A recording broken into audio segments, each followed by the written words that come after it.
Hello YouTube, welcome to the review channel. Today we're going to be reviewing 5 artworks.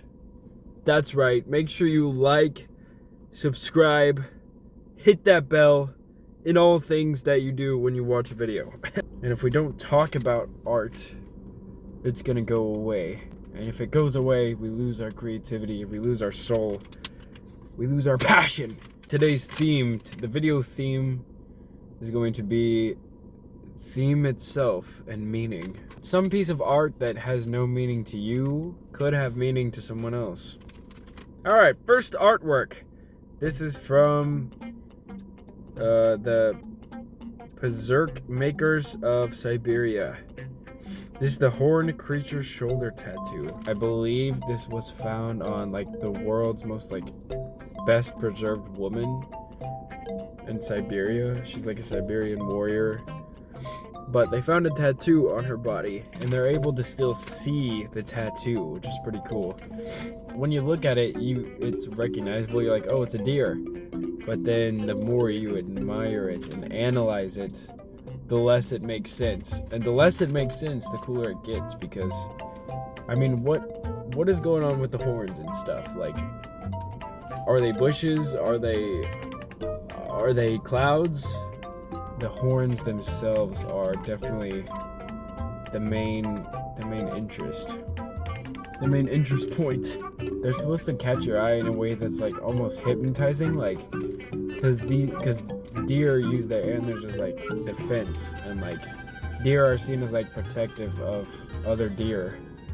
And because the tattoo was found on a warrior, you could say that maybe it was a symbol of her, like her warriorness, or her willing to protect others. But we get distracted or maybe lured in to its beauty, and I feel like that accurately describes like the woman, the warrior.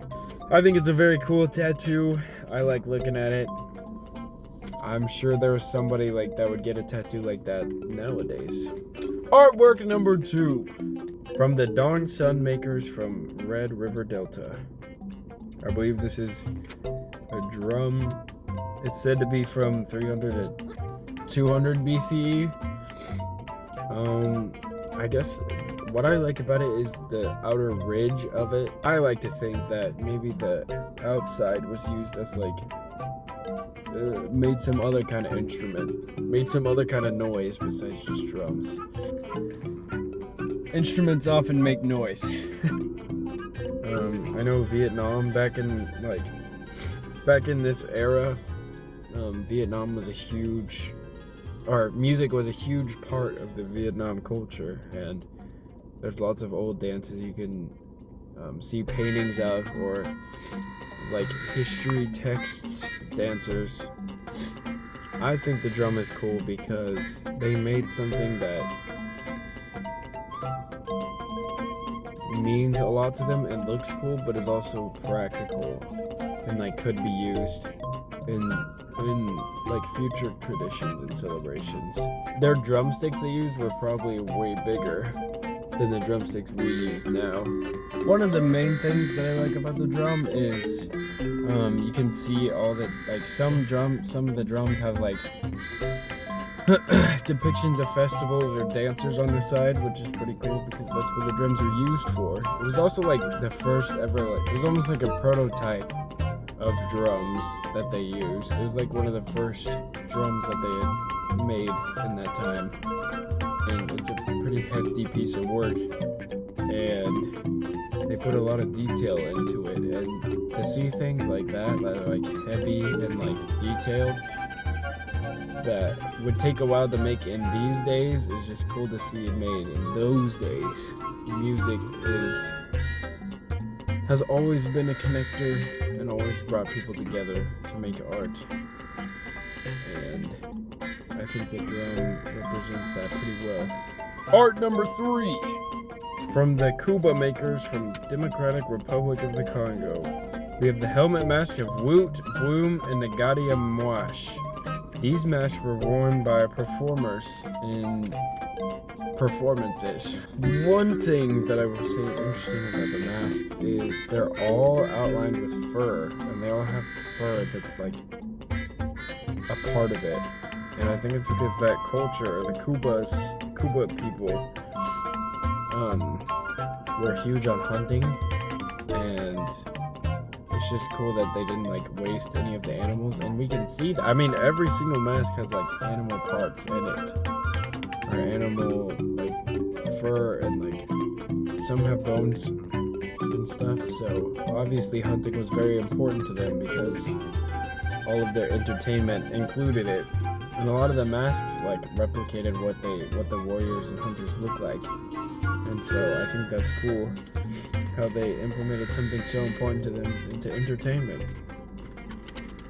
They also look like stuff I'd wear. Art number 4. The classic period Zapotec makers of Oaxaca, Mexico. The funerary urn. Now this little guy. What does he look like to you? To me, he looks like one of those book holders, you know, where like you put one here, and then you can put books in between. That's what he looks like. He needs a friend to be on the other side because he's got so much area for stuff to be held. But that's not the point. He's very extravagant, but also plain because he's like made of one material. He's just made of like plain terracotta. What do you think he does? People think he's an urn, or it's an urn used over in Mexico. So they could have been used as water pots, they could have been used as any pots, urns or whatever. People think they're urns because they look important, I guess, and like they kind of look similar to other urns, but it kind of reminds me of like the different Buddha statues. So maybe it's related to that. I don't know. It's extravagant, yet they only used one material, and I feel like they worked with what they had, and they ended up making something really cool. Artwork number 5. This is from Ana de Orbegoso, Neo Hako number 3, 2017. It's golden, but it's actually based off of an original artwork from the Moche makers of Peru. We got the portrait vessel of a ruler. I think it's cool that Ana de Orbegoso was like inspired by the original portrait and decided to make something that like took the meaning of the original portrait and then added to it and made it even more meaningful, because I mean it's a portrait vessel of a ruler, which is royalty, and Anna over here is thinking royalty, gold. Gold is very royal, and she took that literally, and she made a recreation of the portrait out of gold. It gets you thinking about the original piece by looking at the recreation or the inspiration. It makes you start to wonder about the original work. And I think that's important. I think more people should like not be afraid to be inspired. I feel like nowadays people are very afraid to do something that's like kind of similar to something else. And so nobody wants to like be inspired. Everyone wants to just come up with their own thing without looking at anything else. But like that's near impossible, and I think we should just accept that and embrace the fact that sometimes being inspired by something is just as good as the thing you're inspired by. Hence the golden guy. Overall theme of meaning, I would say, is just, again, everything has different meanings. Everything has a meaning no matter what, and we should always talk about things, or else there'll be nothing to talk about. So I'm gonna go through and rate each of the artworks that I reviewed 1 out of 10. Number 1, this was the tattoo. I'd say 9 out of 10. Very cool, very cool, very cool. Nagak Lu drum. I'd give it a 10, honestly. I mean, I feel like it's like one of the most famous pieces of art from the Red River Delta in that era. And I mean, I love music. We all love music. It connects us all, and that's such an old piece of music. Not piece of music, but like old instrument. And I think that's really cool. Number 3, this was the masks. I give these all 10. They're all cool guys. I'd probably get along with them. They all have cool history, and there's so many that we probably just haven't seen. There's so many masks probably like underground or something that we just haven't seen yet. And they probably look just as cool as Bloom, Woot, and Nagati Amwash. But then we have the funerary urn. I'll give this a 6 out of 10 just because it doesn't do much. And I don't know if it's an urn or not, or a water pot. Ooh, that rhymed. Yeah, I'll give it a 6 out of 10. And it's also just made of terracotta. Kind of boring.